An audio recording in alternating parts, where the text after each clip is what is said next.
can't see me, you Stevie. Wondering how I reach more evolutions than Evie and make it look easy. What is up, Earth's mightiest subscribers? It's Blerd without fear. Welcome back to the channel. So today's video, we're going to talk about Immortal X-Men number 12 by Kieran Gillen and Lucas Wernick. Okay, so there's a lot that's happening in this issue, and if you've been keeping up with Benjamin Percy's X-Force since its kickoff, like roughly around the time of like 2019, 2020, then you are probably aware of the fact that Colossus is under mind control thanks to his evil brother Mikhail Rasputin and the use of a particular mutant who's a bit of a reality warper and mind control expert, a mutant by the name of the Chronicler, a mutant who has the ability to write down whatever he wants and make it reality, at least as far as forcing a person to say the things and do the things that he wants them to do. And there does seem to be some caveats to his powers. We talked about this in one of the recent issues of X-Force, how it also seems like his power can be cut off, his connection to the person he's controlling, it can be cut off if that person is no longer on the same plane of existence or in the same time line as the Chronicler. So it's a fairly safe assumption that everything we're seeing playing out here probably takes place before X-Force number 40, which was where this information was revealed. So Colossus is still under the control of Mikhail Rasputin, because Colossus, as of X-Force number 40, is in the far-flung future. He's not in the current timeline. So everything we're seeing playing out here is before that. It has to be, otherwise none of it works. Now, getting back to why this is bad news is because, for those who have not been keeping up, Colossus, as of the Inferno event, which was just a year and some change ago, Colossus is a member of the Quiet Council, which is why he's being focused on in Immortal X-Men. Not only is he a member of the Quiet Council, but we talked about this in one of the previous issues.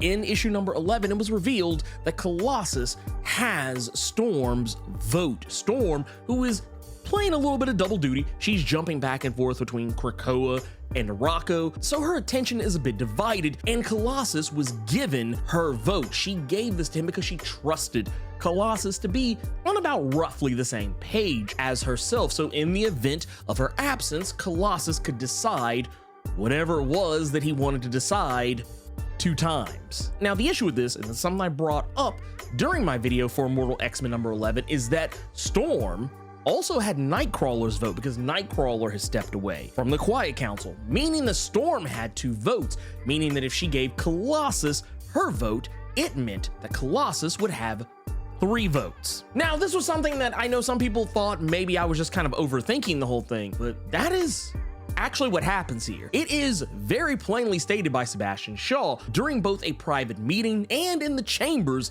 of the Quiet Council. This is very much the case. Sebastian Shaw and Colossus are working together on something, and while this isn't necessarily the end game for Mikhail Rasputin and the Chronicler, this is a big deal for Sebastian Shaw, because this means that while Emma Frost, Xavier, Hope Summers, and Exodus, they have no vote anymore, meaning that the only people who could vote against them are Kate Pryde, Mystique, and Destiny. So if Colossus and Shaw are morally aligned, that means they can't lose. With 4 votes going in their direction, no one could deny them. And that's exactly what happens in this issue, because the idea comes up that Sinister's seat on the Quiet Council needs to be refilled, and Shaw wants somebody in that seat who is more morally aligned to himself, and that is the character Selene, a character who almost got on the Quiet Council in Immortal X-Men number 1, if not for the Quiet Council's pivot from her to Hope Summers. Selene was intending to take that slot that was left open by Apocalypse, and Hope Summers was the one who took it from her, and even ultimately assassinated Selene due to her unleashing hellish monsters on Krakoa out of spite for not being chosen. Now, at the end of the day, this was not the will of Mikhail Rasputin or the Chronicler. As it's even stated in this issue, they are equally as confused by the desire to have Selene on the council, knowing who she is and what she represents, because while she is a former Hellfire Club alum, she typically is only out for herself, and the fact that her and Sebastian Shaw are working together on this makes the future for Krakoa look that much more ominous. But the truth of the matter here is that Selene is likely still a wild card. Well, yes, she will very likely throw Sebastian Shaw her vote if and when he needs it. She has her own reasons for wanting to be there. But once again, this is all in an effort to ensure that Shaw maintains his control over the Quiet Council. If he can't be the head mutant in charge, he's definitely going to make it to where he can get whatever he wants regardless of who's sitting next to him or across from him. Knowing that Colossus has those extra votes and then plotting to hold a vote when he knows Storm is not going to be around, on top of having Selene on the council, this gives Shaw pretty much all the power he could hope to have. Now, the truth here is that Shaw isn't just angling for this. As we know, he's working for Mother Righteous, and Mother Righteous has already kind of planted the seed of doubt within Mystique, and we know that whenever someone thanks Mother Righteous, this gives her power over them in some way, shape, form, or fashion. She is then able to control that person, to manipulate that person however she sees fit. And because Mystique just willy-nilly thanked her for giving her the information, for giving her the audio recording of Destiny revealing that she knew the truth all along about how Mystique was gonna die during the events of Sins of Sinister, this gave Mother Righteous an entry point into Mystique's mind and the ability to control her whenever she sees fit. And despite the fact that Destiny is having some issues right now with her ability to see the future, she can see things in the short term, but things in the long term or mid-range term, they're becoming more difficult for her to suss out. And there is a claim that Destiny makes in this issue that Sebastian Shaw is working for Orchis. Now, the funny thing about this is, at this precise moment in time, he's not working for Orchis. However, I do think Destiny is onto something regarding Sebastian Shaw's ties to Orchis. Yeah, he's not working with them, but there is something that comes up in this issue, talking about how your fears can lead you to everything that you fear. And while I do think that, yeah, this might have set the wheels in motion for Sebastian Shaw to potentially work with Orchis down the road, the truth is, he kind of already is. He just doesn't know it yet. You see, Mother Righteous is working with Orchis, and technically she has been working in tandem with Orchis for a while. She is, for the most part, kind of loosely connected to Orchis just by virtue of the fact that she helped Margulis Zardos with a spell that Orchis used. So in a roundabout way, because Sebastian's working with Mother Righteous, by proxy, he is working for Orchis, but not in any way that he would know that Rasputin 4 would be able to suss out when she read his mind. And because of the nature of things we saw in X-Men Before the Fall, Sons of X, where Mother Righteous seemingly left a door open for some kind of a future dealing with Nimrod, as well as some things we just recently saw in Jerry Duggan's X-Men number 23, we do know for a fact Mother Righteous is actually angling to have a seat at Orchis's table. So yes, Destiny was not wrong. She actually saw what she saw. She just didn't realize how it was gonna play out just yet because she hadn't had time to compartmentalize all of it. Now, once again, as I said earlier, he's amassing power on the Quiet Council, amassing people on the council who are more aligned to him and Mother Righteous.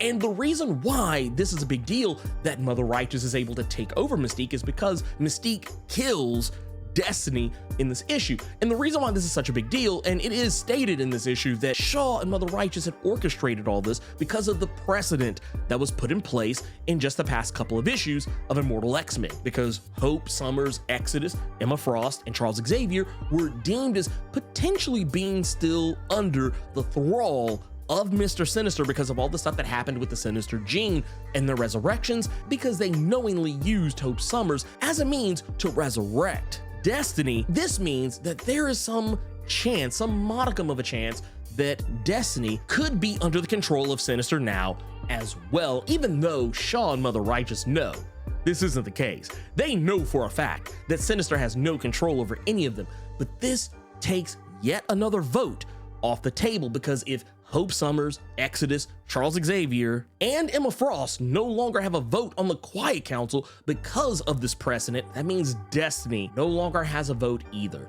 And this means that Mystique and Kate Pryde are the only opposition to Sebastian Shaw and what he wants. Now, once again, this isn't even all the big masterstroke here, because we know that Sebastian Shaw has more plans waiting in the wings, and he has other ambitions that are out there beyond just putting Selene on the Quiet Council, beyond just getting Destiny out of the way so he can have yet another vote. There are still more things that have not been revealed, but the real heartbreaker in all of this is watching Colossus as he's being manipulated, because over the course of this issue, we see at multiple points that Pyotr is trying to fight back against this mind control, that he's trying to find the gaps in the armor that he can exploit against the Chronicler, because he has been under the Chronicler's control for quite a while. Because of this, he's starting to learn when the Chronicler can actually control him, how the Chronicler likes to write everything out and control him. He's starting to see like, oh yeah, I can manipulate this,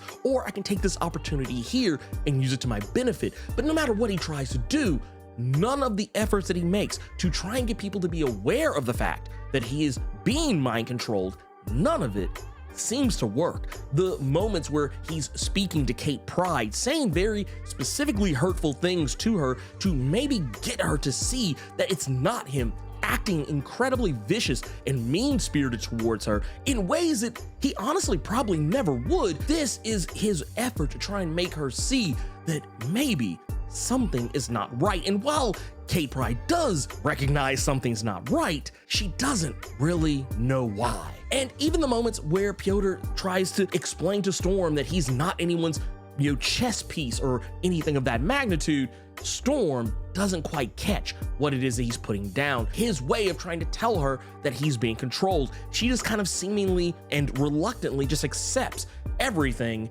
that Colossus is trying to do, because one of the other issues, the real masterstroke here that Colossus is trying to pull off, is that Mikhail Rasputin and the Chronicler are using Colossus as a method to enact a vote that Shaw would very likely vote for as well, and Celine would also very likely vote for, and that is to release the Sinister Files. Mikhail Rasputin's entire goal for Colossus, using him as a sleeper agent, has been to spy on Krakoa and getting him on the Quiet Council, using this as an opportunity to give Krakoa a black eye at their worst possible moment. And that moment is going to be at the Hellfire Gala, and what Colossus is doing is that he's enacted a vote to release these files that basically reveal everything the X-Men did during the Sins of Sinister, how mutant kind pretty much took over the entire universe, albeit in an alternate reality that has since been undone. But Colossus feels that humanity needs to know about it, or rather, Mikhail Rasputin feels humanity needs to know about it. Granted, with all this going on, Storm does come back to give her vote in the matter, but it still doesn't matter because Destiny is off the table. So that still leaves Colossus, Shaw, and Celine with a bit more voting power than what Storm and Mystique would be able to defeat. So the Sinister Files, which kind of almost eerily reminds me of the Twitter files if you've been keeping up with that whole Elon Musk shit show, it reminds me of this instance where someone's trying to release this information to basically besmirch a previous or current administration, and whether or not this plays out exactly the way that Mikhail Rasputin is hoping, I think it remains to be seen. I feel like it is going to work considering all the other things we've seen in some of the other issues of X-Men related stuff that have come out this week, stuff that was going on in the X-Men Before the Fall Mutant First Strike issue, as well as stuff that's been going on in X-Men number 23 that came out also this week. I feel like there are definitely some things that Orcus are going to be using against the X-Men. Hell, there's even some stuff that happened in Jerry Duggan's Invincible Iron Man that is, kind of blows the whole lid off this whole thing, that this is going to be a death of a thousand cuts for Krakoa, because you have Orcus on one side, you have Mikhail Rasputin and the Chronicler on another. All of these different darts that Orcus is throwing in Krakoa's direction, as well as what Mikhail Rasputin is doing, all of this is going to paint the biggest and ugliest picture for humanity, and they are going to see the X-Men as just that. They're going to see mutant kind as the villains. There's no other way that this plays out, and it doesn't matter what truth-telling Charles Xavier or anyone else tries to do. It does not matter. No one wants to hear it. This is all stuff that we saw play out in the Mutant First Strike one-shot. No one is going to care about the truth when the lie is that much more delicious. So in the end, Mikhail Rasputin has pulled his masterstroke. This is effectively the beginning of the end for the fall of Krakoa. This is how Krakoa is going to be completely and utterly, at least from a systemic and ideological standpoint, completely disrupted. If there was any one particular person who you could credit for the fall of Krakoa, Mikhail Rasputin is very likely going to be one of the ones who is probably even more influential in the fall of Krakoa than even Moira McTaggart. If you enjoyed this video, do the YouTube thing, like, share, comment, subscribe, and make sure you tap that notification bell so that way you don't miss out on any videos that I put out. Thank you so much for taking the time to watch this video, and let me know what you thought about Immortal X-Men number 12. Keep it plus ultra and sound off in the comments.